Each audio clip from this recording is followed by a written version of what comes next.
जय मसीह दोस्तों, आज की जो हमारी टॉपिक है वो ये है कि इंसान दुखित क्यों है।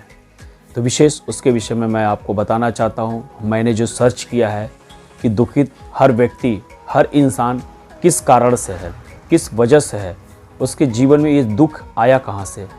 सबसे बड़ी बात यह है कि दोस्तों, हमेशा एक व्यक्ति कई चीज़ों के बारे में सोचता है। बहुत सारी ऐसी बातें होती हैं जिसके विषय में आप सोचते हैं कि एक अच्छा बिजनेस हो, एक अच्छा जॉब हो, हमारी एक अच्छी घर हो, हमारे पास कार हो, मतलब अनेक चीज़ें, आप ऐसी बहुत सारी चीज़ें जिसके विषय में आप सोचते हैं और उसे पाने के लिए आप उतना मेहनत भी करते हैं, आप उतना प्रयास करते हैं, उतनी मेहनत करते हैं, दिन रात एक करते हैं, उसके विषय में ज़्यादा सोचते हैं, प्लान करते हैं। उस काम को करने के चक्कर में आप कहीं घूमने नहीं जाते, अपने आप को कभी आराम नहीं देते। तो आपने अपने काम को ईमानदारी से किया, बट वो चीज़ें आपको नहीं मिल पा रहा है। जो आप चाह रहे हैं, जिसे आप पाना चाह रहे हैं, वो आपको नहीं मिल रहा है, जिसकी वजह से आप बहुत दुखित हो जाते हैं। आप खुद में सोचने लग जाते हैं कि हमने इतना प्रयास किया, इतना मेहनत किया, सब कुछ कर रहे हैं, फिर भी हमें वो चीज़ें हासिल नहीं हो पाया, जिसकी वजह से आप दुखित होते हैं। और दुखित होने वाले व्यक्ति को धीरे धीरे डिप्रेशन में चले जाते हैं। और डिप्रेशन एक ऐसी बीमारी है जो कई सारी बीमारियों को पैदा करता है, जैसे हार्ट अटैक, बीपी, शुगर और ऐसे अनेक प्रकार की बीमारियों को पैदा कर देता है। तो पहली बातें तो ये है कि दुख का सबसे बड़ा जो कारण है वो है शरीर। अगर आप शारीरिक जीवन बिताएंगे, शरीर की इच्छा को पूरी करेंगे, शरीर को सुख सुविधाएं देंगे, तो आप हमेशा ही दुखित रहेंगे। क्योंकि एक कहावत है कि बिना ऊपर वाले की मर्जी से एक पत्ता भी नहीं हिल सकता।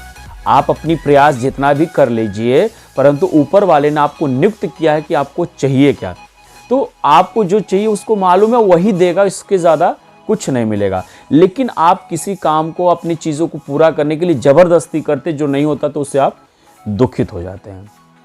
तो हमारा पवित्र शास्त्र, हमारा खुदा व यीशु का कलाम क्या कहता है इस विषय में, हम पढ़ेंगे रोमियो 8:6 वचन 6।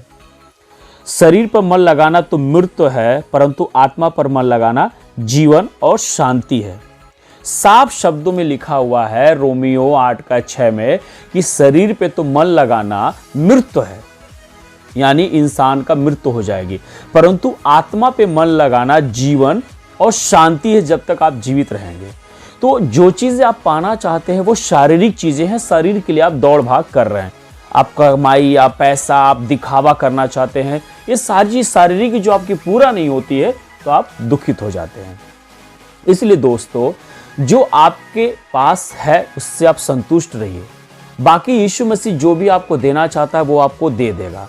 तो आप इतना भरोसा करिए और अपने काम को करिए, परंतु दुखित मत होइए कि आपको ये चीज़ नहीं मिला, क्योंकि हो सकता है वो आपके लिए नहीं बनाया गया हो। तो दोस्तों, विशेषकर मैं यही कहूँगा कि आत्मिक बातों पर मन लगाइए, शारीरिक बातों पर नहीं। शारीरिक तो मरने वाला है, आत्मा अमर है, आत्मा जीवित है। वो आत्मा जब आप में जीवित रहेगा तो आपको शांति देगा, सुख देगा, आनंद देगा। और उसके बाद अब अच्छी भोजन खाने से बेहतर कि आप नमक रोटी भी खाएंगे तो वो आपको तृप्त करेगा, वो आपको खुश करेगा, वो आपके पेट को भरेगा। तो दोस्तों, कहने का मतलब ये है कि आत्मिक बातों पे ध्यान दीजिए। आत्मिक बातें क्या कहता है? आत्मिक हेल्प करना है, यानी एक दूसरे की मदद करना, एक दूसरे से प्रेम करना, एक दूसरे की बढ़ाई करना, एक दूसरे की कार्यों को करने के लिए आत्मिक बातें हमें सिखाती है। अच्छी बातें करना, अच्छी बातें सिखाना, दूसरों को अच्छे से अच्छी संदेश देना, ये आत्मिक बातें जिससे आपको शांति मिलेगी। लोगों के ऊपर दया करना, उनकी कृपा करना, उनके ऊपर प्रेम दिखाना, उनके दुख सुख में शामिल होना, ये आत्मिक बातें हैं। और यही बातें आपको दुख से दूर करती है, उस अधर्म और बुराई से दूर करती है। और वचन पढ़िए, जो आत्मिक वचन है, विशेष करिए आत्मिक वचन पढ़िए, जो पवित्र आत्मा आपको प्रेरित करेगा, वही आपको सिखाएगा कि कैसे हम सुख और शांति में रहें। तो हमारा वचन आज का यही है। हम उम्मीद रखते हैं कि आपको ये वचन समझ में आया होगा। धन्यवाद। जय मसीह की।